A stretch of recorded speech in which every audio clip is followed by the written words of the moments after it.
साहित्य को कंप्लीट करने वाले हैं और सर की बहुत अच्छी पीडीएफ है उनकी क्लास को आप उनके चैनल पर जाके देख सकते हैं। तो हम रैपिड रिवीजन करने वाले हैं उनकी पीडीएफ से। तो देखते हैं हिंदी की, ये हिंदी साहित्य पढ़ रहे हैं। तो हिंदी का उपभाषा 5 भागों में बांटा गया है। जैसे पश्चिम हिंदी में 5 भाषाएं हैं, पूर्वी हिंदी में 3 हैं, बिहारी हिंदी में 3 है, पहाड़ी हिंदी में 3 है, राजस्थानी हिंदी में 4 हैं। तो आपको इतना याद रखना है कि पश्चिमी हिंदी में 5 है, बाकी सब में 3 याद रख सकते हैं। हिंदी उपभाषा एवं बोली को देखें तो जो हिंदी की उपभाषा क्या है, सोर्स यानी ये अपभ्रंश है। हम जानते हैं कि अपभ्रंश अवहट्ट अपहट्ट से अपना आधुनिक हिंदी का विकास हुआ है। तो यहाँ पर हम देखें कुछ क्षेत्र देखें, जैसे कि हिंदी उपभाषा में देखें तो आपका पश्चिमी हिंदी है, और जो पश्चिमी हिंदी है सोर्स यानी उपभ्रंश का ही इससे विकास हुआ है। यहाँ पर कौन कौन सी बोली बोली जाती हैं, तो बुंदेली, कन्नौजी, खड़ी बोली और ब्रजभाषा और बांगरू यानी हरियाणवी भी इसी पश्चिमी हिंदी में आती है। इसका जो क्षेत्र याद रखना आपको, छतरपुर, कन्नौज, बिजनौर, मेरठ, सहारनपुर, मथुरा, आगरा और रोहतक है। तो ये पश्चिमी हिंदी में हमने 5 बोलियों को समझा, देखा, और जो कि सोर्स यानी का ही एक उदाहरण है। आगे देखते हैं पूर्वी हिंदी अर्धमागधी अपभ्रंश का उदाहरण है, और इसमें 3 बोलियां हैं, अवधी है, बघेली है, छत्तीसगढ़ी है। अवधी लखनऊ में बोली जाती है, बघेली रीवा में, और छत्तीसगढ़ी रायपुर में। बिहारी हिंदी की देखें जो कि मागधी अपभ्रंश का उदाहरण है, उसमें भी 3 बोलियां आती हैं आपकी, मगही जो कि गया में, मैथिली दरभंगा में, भोजपुरी बलिया में। पहाड़ी हिंदी की बात करें तो इसमें भी 3 आती हैं, और एक खस सोर्स यानी अपभ्रंश का उदाहरण है। इसमें 3 जो बोलियां हैं वो कुल्लई है हिमाचल प्रदेश में, गढ़वाली टिहरी गढ़वाल में यानी उत्तराखंड में, कुमाऊनी अल्मोड़ा नैनीताल में। तो ये उत्तराखंड की बोली है। राजस्थानी में आपकी 4 आती हैं, और एक खस सोर्स यानी इसमें जयपुर से, मालवी उज्जैन साइड, मारवाड़ी जोधपुर साइड, और मेवाती मेवात साइड। तो ये याद रखना है, पूछा जा सकता है। हिंदी साहित्य के काव्य कालखंडों का विभाजन रामचंद्र शुक्ल ने इस प्रकार किया है। जैसे आदिकाल, इसका समय 1050 से 1375 ईस्वी तक रहा। वहीं भक्ति काल 1375 से लेकर 1700 ईस्वी तक रहा। और वहीं रीतिकाल 1700 ईस्वी से लेकर 1900 ईस्वी तक रहा। और वहीं आधुनिक काल 1900 ईस्वी से लेकर अब तक रहा। भक्ति काल का विभाजन 2 भागों में किया गया है, निर्गुण भक्ति शाखा और सगुण भक्ति शाखा। वहीं निर्गुण भक्ति शाखा में एक ज्ञान मार्गी शाखा है, जिसके प्रवर्तक कबीरदास हैं, और प्रेम मार्गी शाखा में जायसी जी हैं। सगुण भक्ति शाखा का विभाजन भी इसी प्रकार किया गया है, जिसमें राम भक्ति शाखा के प्रवर्तक तुलसीदास हैं, वहीं कृष्ण भक्ति शाखा के प्रवर्तक सूरदास हैं। और उसी प्रकार से रीतिकाल का भी 2 भागों में बांटा गया, रीतिबद्ध और रीतिमुक्त। रीतिबद्ध की चिंतामणि है, और रीतिमुक्त के घनानंद हैं। तो ये है। अब देखते हैं आदिकाल, जिसे वीरगाथा काल भी कहते हैं, इनके कुछ लेखक। तो यहाँ पर रचना है खुमान रासो। तो खुमान रासो किसकी रचना है? ये दलपति विजय की रचना है ना। और वहीं हमीर रासो ये है सांगधर की।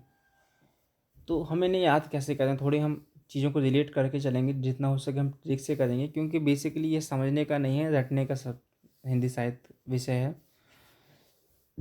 थोड़ी बड़ी वीडियो हो सकती है, बेसिकली पर मुझे याद कराना है।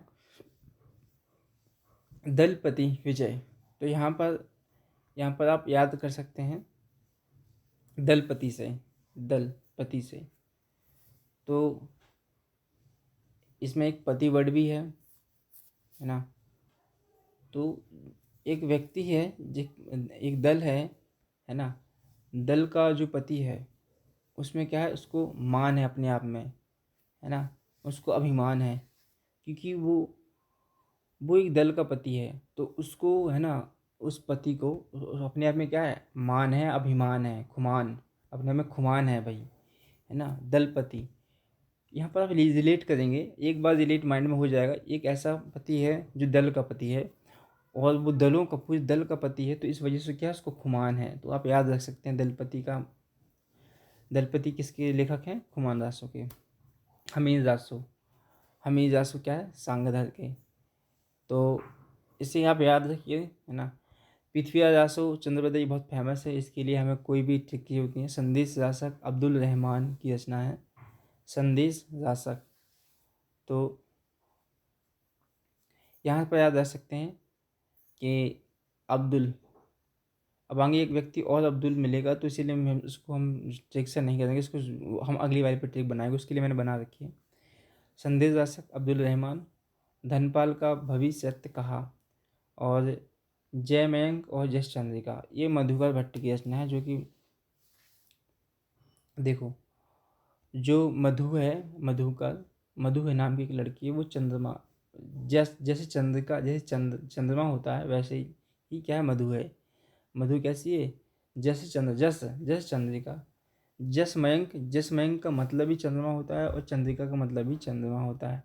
तो मधु नाम की लड़की कैसी है, जैसी चंद्रिका है, जैसी मयंक है। तो याद रख सकते हैं। अब यहाँ पर है बीसल देवदासु, किसकी रचना है, नरपति नल्लाह की है। ठीक है, तो यहाँ पर याद रख सकते हैं अपन, बीसल देव नरपति नल्लाह, जो नर का पति है, किसका, नर का पति है ना, वो 20 साल का है। बीसल देव है, नर का पति है, वो 20 साल का है। ऐसे याद रख सकते हैं। परम नासो, तो हमें यहाँ याद रख सकते हैं, जग में जो परम है उसे जगनीक कहते हैं। जग में जो परम है ना, इस जग में जो परम है वो जगनीक है। ऐसे याद रखेंगे, आपके मुंह पे बिल्कुल जुड़ी हुई शब्द आएंगी।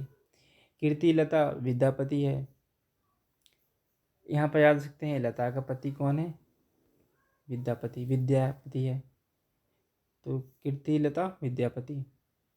पदम चरऊ स्वयंभू, देखो यहाँ पर लास्ट में ऊ आ रहा है और लास्ट में यहाँ पर भी ऊ आ रहा है, तो ऐसे रिलेट करके चलें, थोड़ा सा इशारा ही काफ़ी है। पदम चरऊ स्वयंभू। सदाबा का चार देवसेन की रचना है और मृगावती क्या है, कुतुबन की रचना है। तो वन में क्या है, वन में एक मृग घूम रही थी, है ना, कुतुबन। वन में क्या है, मृग थी, कुतुबन की रचना है।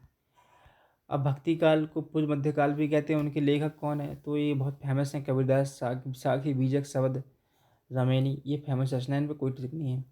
मलिक मोहम्मद जैसी की फेमस रचना पद्मावत है। जैसी अखरावट, ये फेमस है, इनको याद करना पड़ेगा और इसमें कुछ ट्रिक की आवश्यकता नहीं है। बाकी आखिरी कलाम और चित्ररेखा।